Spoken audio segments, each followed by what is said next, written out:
by the rivers of Babylon. There we sat down and wept when we remembered Zion. There we hung up our harps and our lyres on the poplar trees. Our captors demanded our songs. Our tormentors said, "Sing to us those songs of Zion that we've heard so much about."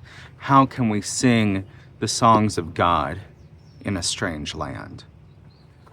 Last week, we saw that the descendants of Abraham, the people of God, the chosen people that have been called together out of a mixed multitude at Mount Sinai, came into their kingdom. They went from wandering nomads to a confederation of tribes to divergent and then unified kingdoms.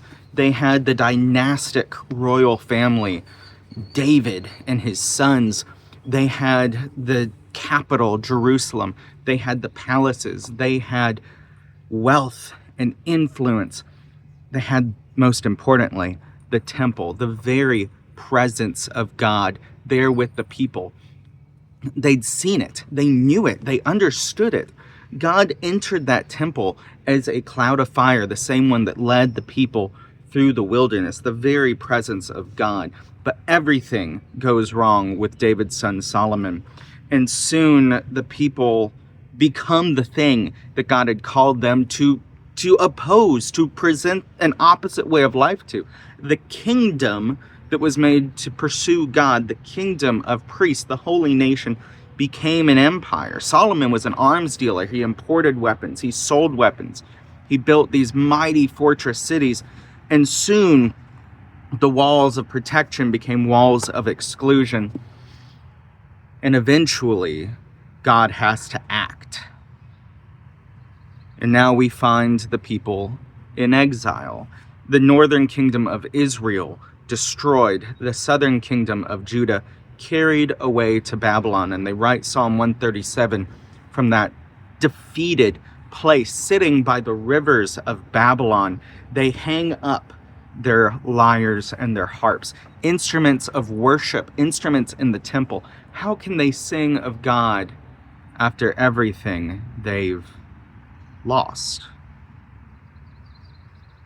But soon, God sends the prophets again, and they start to bring a new message. It sounds a lot like this. Here is prophet Isaiah chapter 40.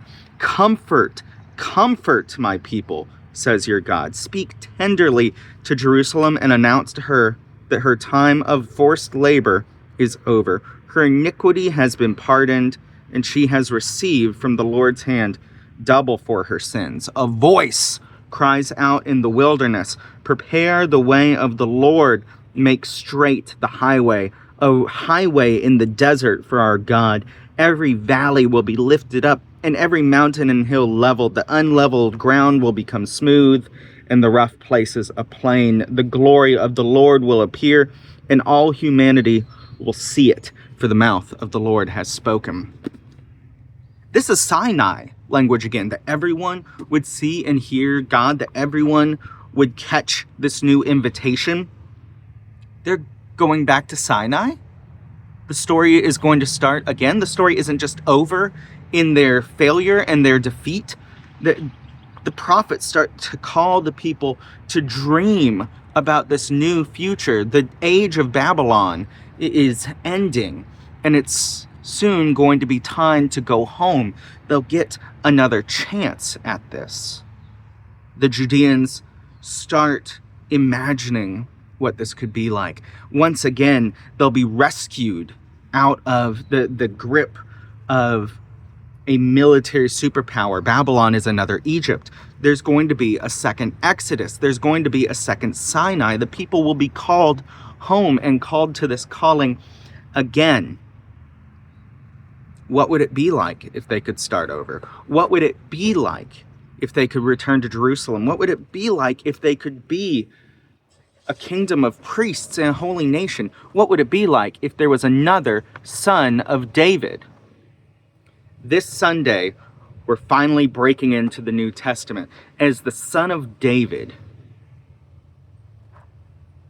starts to do something new with the people again. Jesus is coming. God is on the way. The rescue has already started. The new Exodus has commenced. What will the people do with it this time? I'll see you Sunday. Grace and peace.